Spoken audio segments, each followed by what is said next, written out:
welcome everybody at all of our campuses on a chilly 12-degree below zero morning. If you made it to one of our campuses today in church, there's a special place in heaven for you. You risked your life. You risked your kid's life. Way to go. I mean, you made it to church. I'm just so proud of all of you. Also want to welcome those of you who are joining us online. If you are in a warm place, we hate you just a little bit, but we're glad you're with us today. A couple of things before we dive into the message. Most of you know we've been trying to raise $25 million to put a permanent campus out there in Wayzata. I was out in Wayzata last weekend. Man, a phenomenal congregation growing there. And so we're making progress on that. But I've got some other fantastic news. And we've kind of been withholding this from you because we wanted to make sure the message got out about our initiative with Wayzata. But finally, we've been dreaming about putting a campus in the South Metro, and it's gonna happen. Eagle Brook Church, Lakeville South Campus High School, opening April 14th. This is an incredible development. Again, we've been talking about this, praying about this for a very long time. Hundreds of families come from the Lakeville area, South Metro, to join one of us on the northern end here. By the way, the money that is required to open this campus at Lakeville is $2 million. That's what it always requires for us to open in a school for staff, rent, and to improve their infrastructure, their lighting and sound and so forth. All of that money, the $2 million, comes from general fund giving.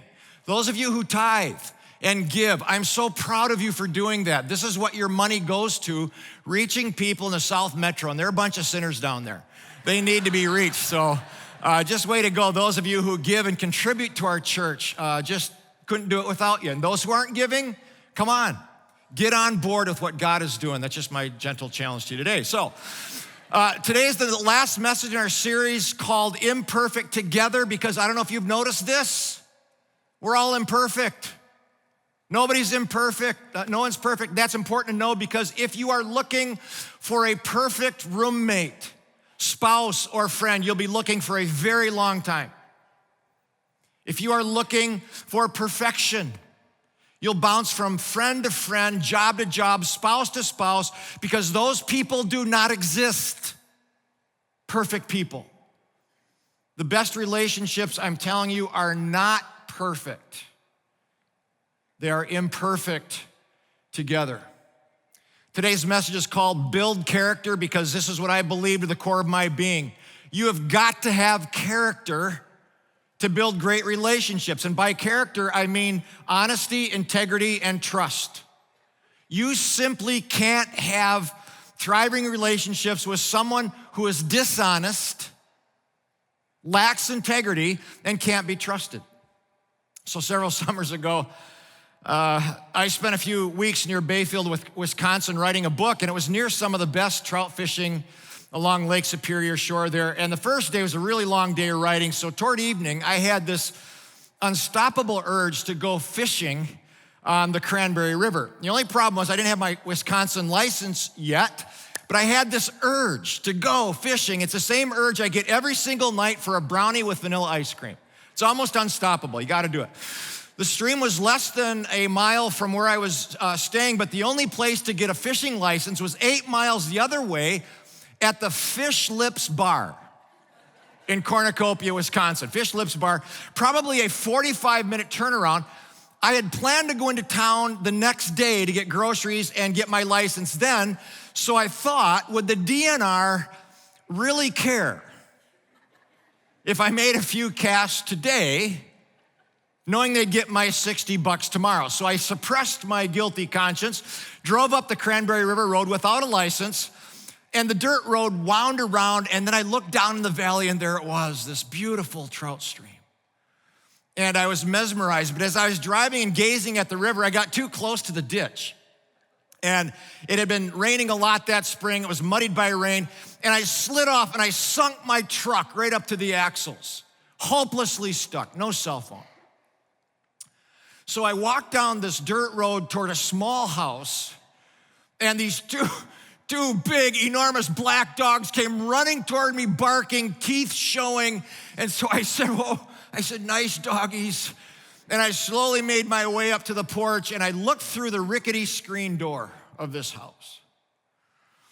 I could see what looked to be a guy, his wife, and I'll just say it, a chain-smoking mother-in-law. That's what it looked like to me. The guy wore a long ponytail, cutoffs, no shoes.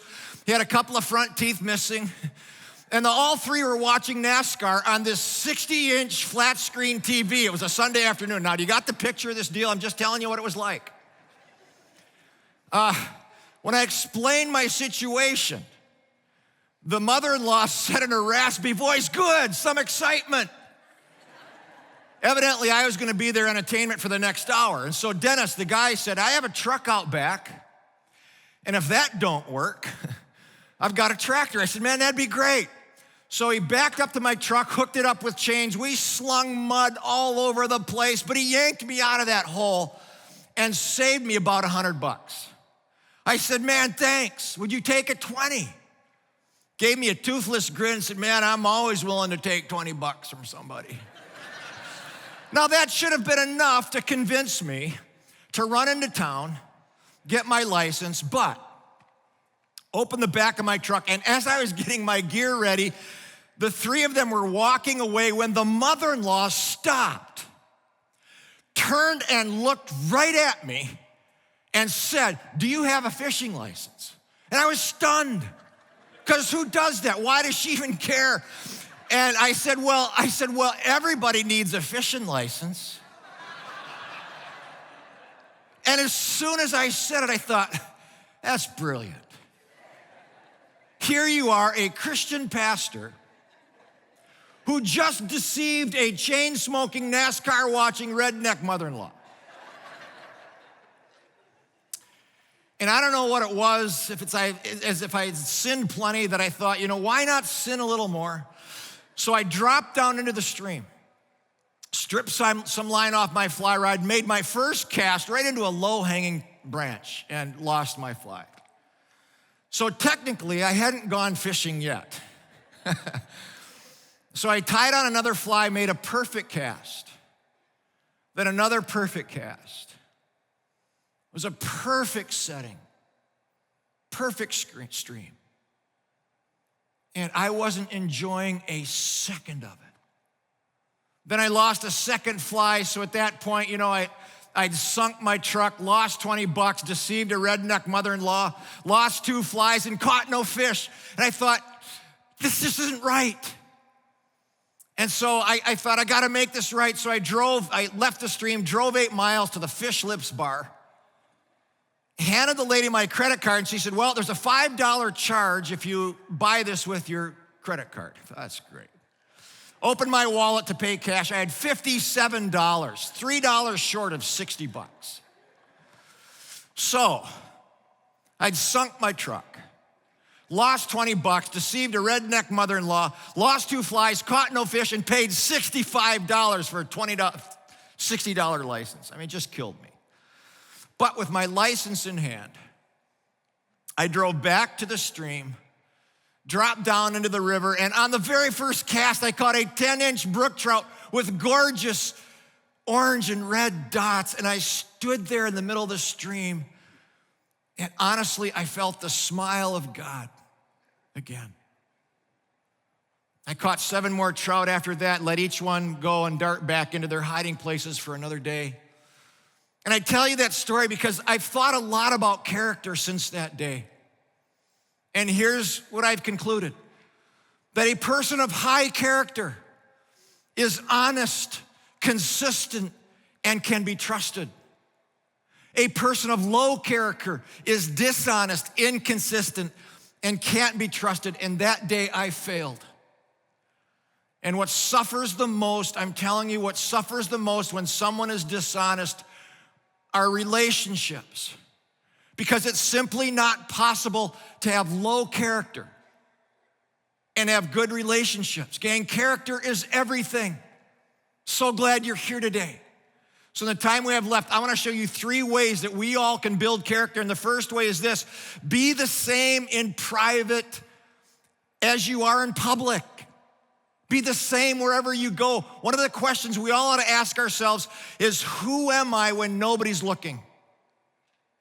You ever thought of that? Who are you when nobody's looking, because who you are when nobody's looking is who you really are. So are you honest and moral when nobody's looking?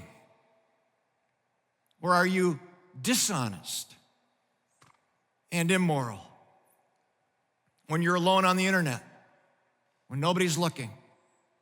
Or alone in your room at home or in your office, or with someone of the opposite sex, or traveling alone on business. Who are you when nobody's looking? Because that's who you really are. Many years ago, I was kind of on a mission endeavor to Brazil, and we dropped down to Rio de Janeiro for a couple of days. And I watched two married, middle-aged businessmen solicit a ring of prostitutes on Copacabana Beach. Their wives and employers weren't there to see it. But I'm telling you, who they were in that situation when nobody was watching is who they really were. Dishonest, immoral, headed for failure. Because if they can't be trusted in the most sacred area of life, marriage, how can they possibly be trusted in business and expense accounts? Their only hope is to come clean, confess their sins, find a relationship with Christ, and start living a life of integrity. Love this verse out of Proverbs 11:3. The integrity of the upright guides them. Love this. Person of integrity, they're guided by it, but the unfaithful are absolutely destroyed by their duplicity. Two key words here. First word is integrity. This word comes from the word integer. It's a math term. An integer is a whole number. 1, 2, 3, 10. Those are whole numbers. They're not fractions. They're not part of a number. They're whole numbers, so that when you have integrity, it means that you are a whole person. You don't tell part of the truth, you tell the whole truth every time. You don't tell half-truths, you tell all of the truth, because you're the same person in private as you are in public. Of course, the opposite of being whole is being fractured, and this is the word duplicity. It means living a double, fractured kind of life. This person's private life doesn't match up with their public life because they're fractured. They're duplicitous. They have a double life going on. They tell half-truths. You never get the whole truth because they're a fractured person whose private life does not line up with their public life. And a dead giveaway, by the way, is this person is always trying to hide something and worried about being found out. So look at this verse again. The integrity of the upright just guides them through life, but the unfaithful are absolutely destroyed by their duplicity. Gang, some of you are just sailing through life, and it's wonderful to see. I mean, your families are great, your relationships are strong, your jobs are good, your walk with God is solid. Life is good because you are a person of integrity, a person of character. Who you are in private lines up with who you are in public, and by the way, everybody knows it. Your kids know it, your friends know it, your spouse, your boss, and God knows it, that you're a person of integrity. But others of you, it's just the opposite. You know, your friendships are strained. Your marriage, if you're married, is on the edge. Your kids, if you have them, are in trouble. It's one disappointment after another, and the weird thing is you don't know why. Well, the Bible says why. Proverbs 4:19, some people don't even know what makes them stumble. I'm telling you, the reason some people stumble through life is because they are leading a dishonest double life. God says people are destroyed by their duplicity. Maybe not right away. Sometimes it takes a while for things to unravel, and you think you're getting away with it. So sometimes not right away, but eventually dishonest people get found out, and they end up hurting their reputation, relationships, and career. So who are you when nobody's looking. David Horshauger is a New York Times best-selling author, travels the world speaking on this topic of character. His clients range from Toyota, Verizon, FedEx, and the New York Yankees, and he says this: talent can take you to the top, but it's character that keeps you there. This is so true. So true. David's a Christian. He's a husband to his wife, Lisa, father of 4 kids. He's a personal friend of mine and a friend to our church, just a tremendous man of God. In his book, The Trust Edge, David tells about a time when he was just a little boy, 10 years old. He and his dad were working on their farm in north central Minnesota where they grew up, and his dad just hated to see litter on the dirt roads. And they were heading home in their pickup truck when they saw some litter on the dirt road, so his dad stopped, and David knew to step out of the truck, pick up the trash, and then drive away. But it was a Playboy magazine that his dad quickly kicked underneath the seat.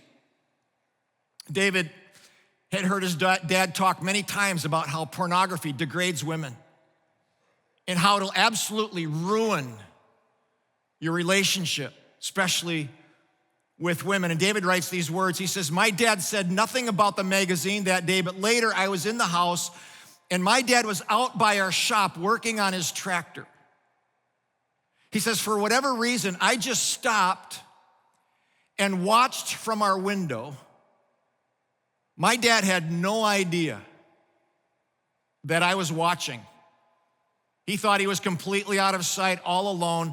David said, I watched my dad finish with the tractor, and then he walked over to the truck. And David said, I watched my daddy open up the truck door, reach for that magazine, and without looking at it, walked it over to the shop stove and threw it into the fire. David said that moment 40 years ago marked me for the rest of my life, because I knew in that moment that who my dad was in private was the same man that he was in public. And I'm so grateful for the example that my daddy taught me at 10 years old. By the way, everybody here, everybody watching, listening online, joining us, that's the kind of dad all kids want. That's the kind of husband all wives want. It's the kind of boss all employees want, the kind of friend that all friends want, and it's what made David Horshauger the husband, dad, and success that he is today. Gang, I'm telling you, who you are when nobody's looking is who you are, and it will absolutely determine the outcomes of your life. Second way to build character is this: you build character in the small things. This is so important. So important. If you can be trusted in the small things, you will be trusted with the bigger things. But if you cannot be trusted in the smallest things in life, you will not be trusted in the bigger things. Jesus said it this way: those who are faithful in the small things will be entrusted with bigger things. And so several years ago, when our kids were young, we went to McDonald's. And Laurie and I rarely go there anymore, but we used to go a lot with the kids. And she and the kids found a place to sit while I went to the counter and ordered 2 Happy Meals, a quarter pounder with cheese for me, and a salad for my wife. And the total bill came for $7.50. This is a long time ago, okay? I handed the lady a 20. So she grabbed some 5s, a few 1s, and a couple of quarters. I'd given her a $20 bill worth for food worth $7.50. But when she was done giving me back my change, she placed in my hand 4 5s, 3 1s, and 2 quarters. And I thought, man, this is my kind of place. You know, you buy $750 worth of food and you get $23.50 back. But what do you do? What do you do? Depends on your character. You know, I could plead ignorance. I'm not a good math guy. Whatever. I could try to save face for her. You know, why bring it up and embarrass her? I could view it as a blessing from God. I mean, I'm a good guy. It's God's way of, whatever. Just walk away. I stood there with $23.50 in my hand, and immediately I felt this battle in my spirit, and I have not always won this battle. But I turned to her and I quietly said, "Excuse me, ma'am, I think you gave me too much change." And I'm telling you, the look of gratitude on her face was worth the whole thing. But what happened inside me was I felt my character get a little bit stronger, because isn't this true? When you practice honesty in the little things, you build your character muscle to be honest in the bigger things. But if you practice dishonesty in the little things, you weaken your character muscle and are more likely to be dishonest in the big things. And I've heard people say to me, "Bob, I just can't help it.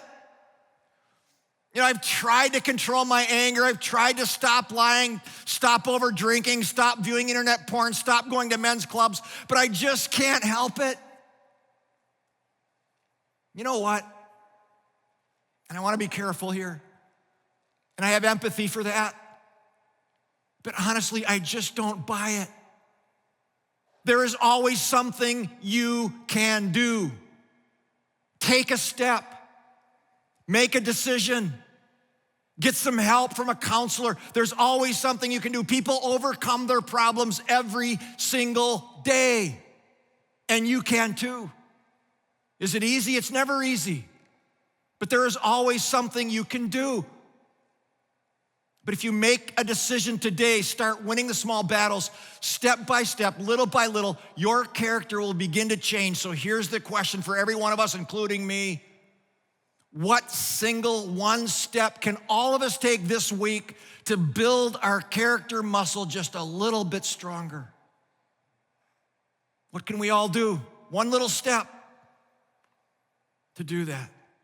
Because you got to participate. Look at this verse. God says in Romans, the Spirit of God will help you in your area of weakness. God will help you do this.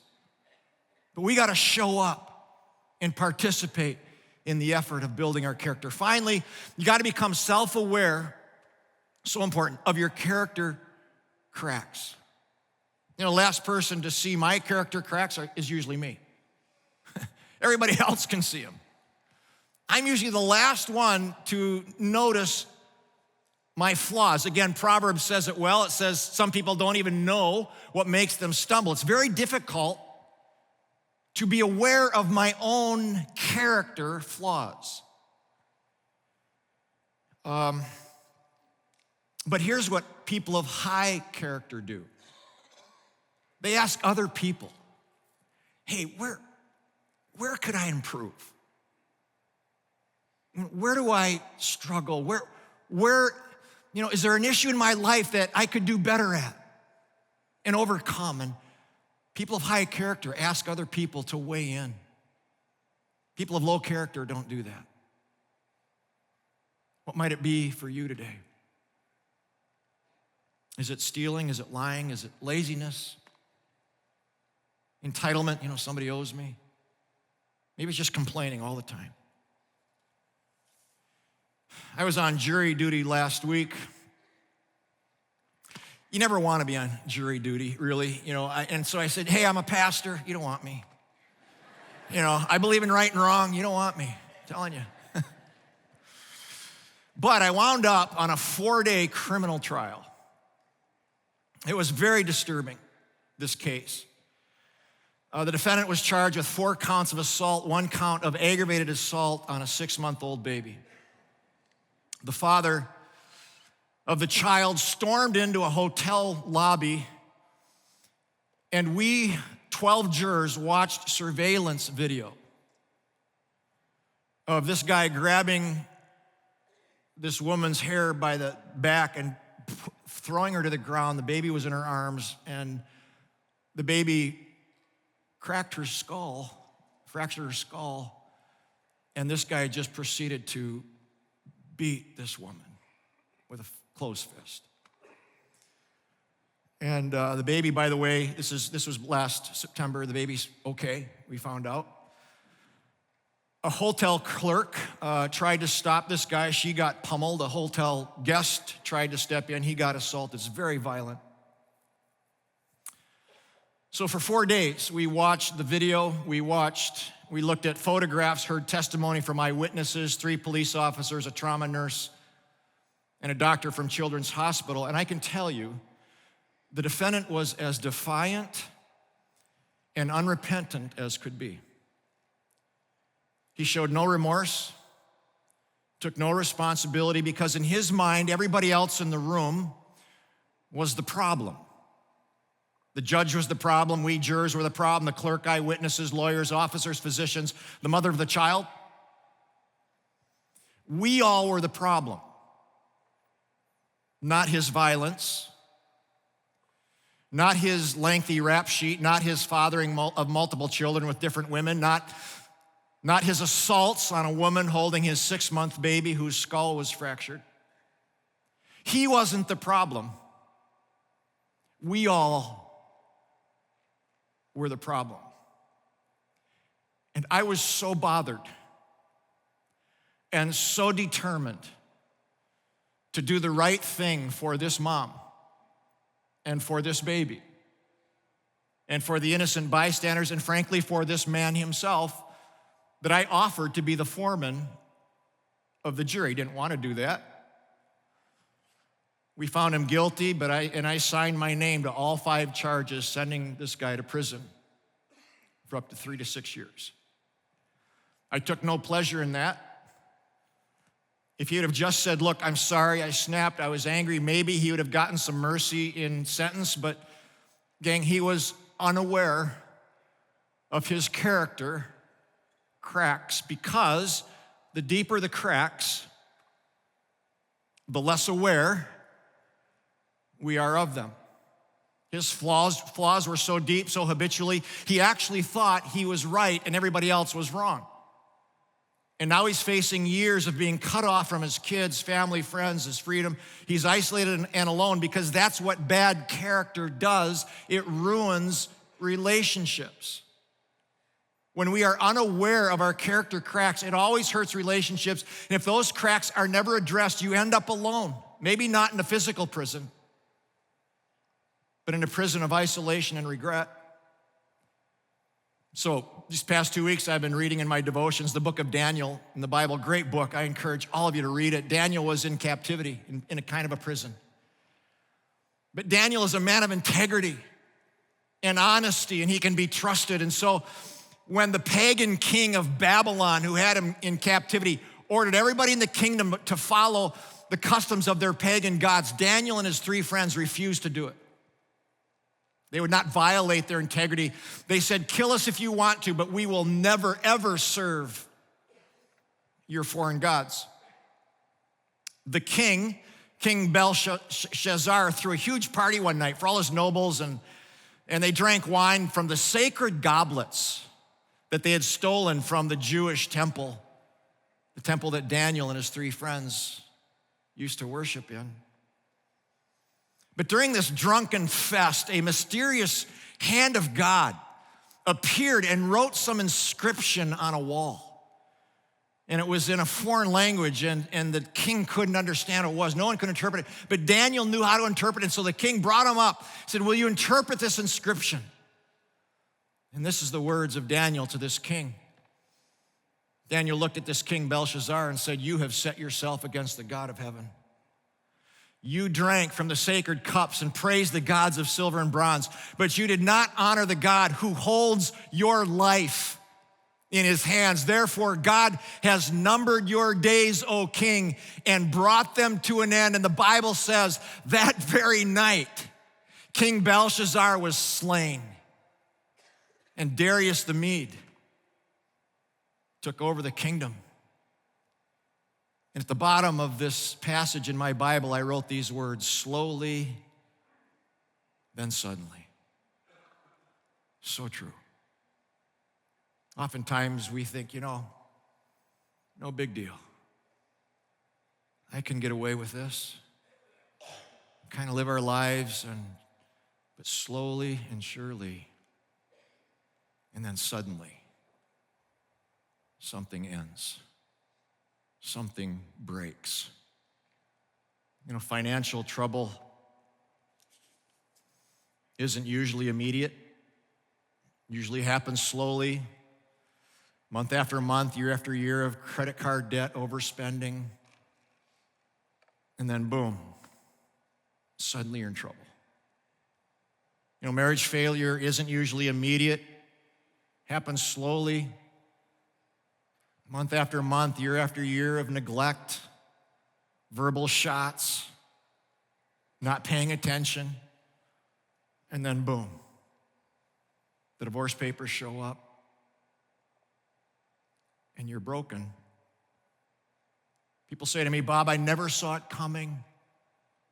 That's because relational ruin happens slowly, but then suddenly. The young man I told you about got away with lying and stealing and abusing for years, just skating through life until last Thursday. Suddenly the door slammed on his life and his relationships ended. But it doesn't have to be that way. I love this verse out of Deuteronomy. God says, look, please do what's right. Live rightly so that life will go well for you. Do what's right.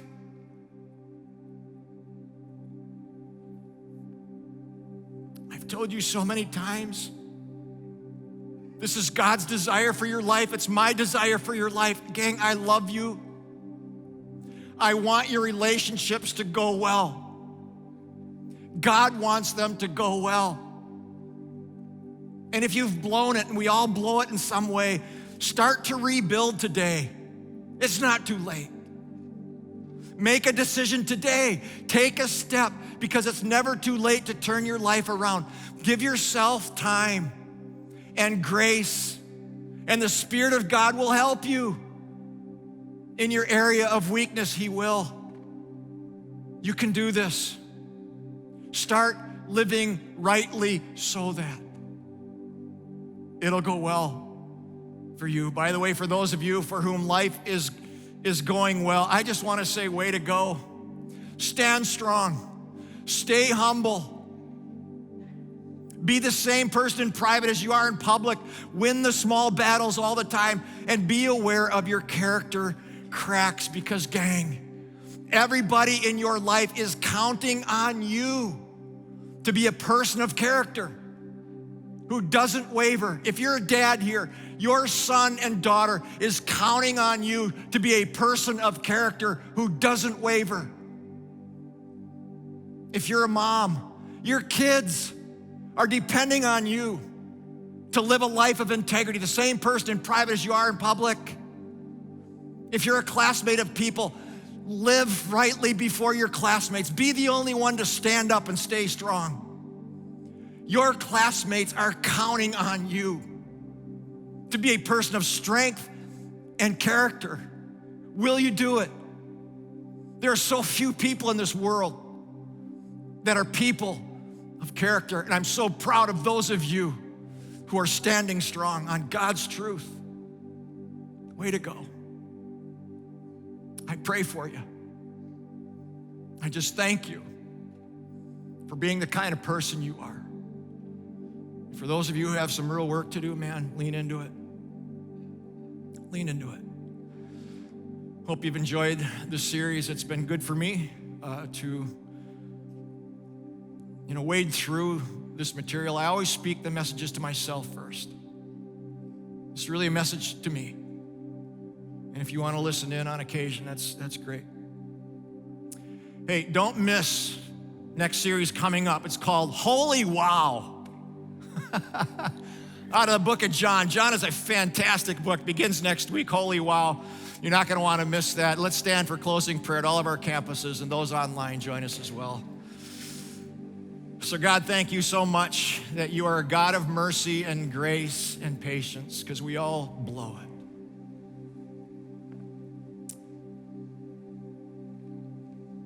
None of us are perfect. Some of us are standing here with just a sad heart over the brokenness and the wreckage in our life. And God, we need your healing and we need your help. But all of us drop the ball on occasion, so forgive us. Renew us, strengthen us in spirit. And God, I pray that every single one of us today, as we leave or as we're watching online, will think about our character. Is there one step we could take this week to build our character muscle? God, I pray that we will all do that. I pray these things in Jesus' name. Amen. Great to be with all of you today. Have a great day, everybody.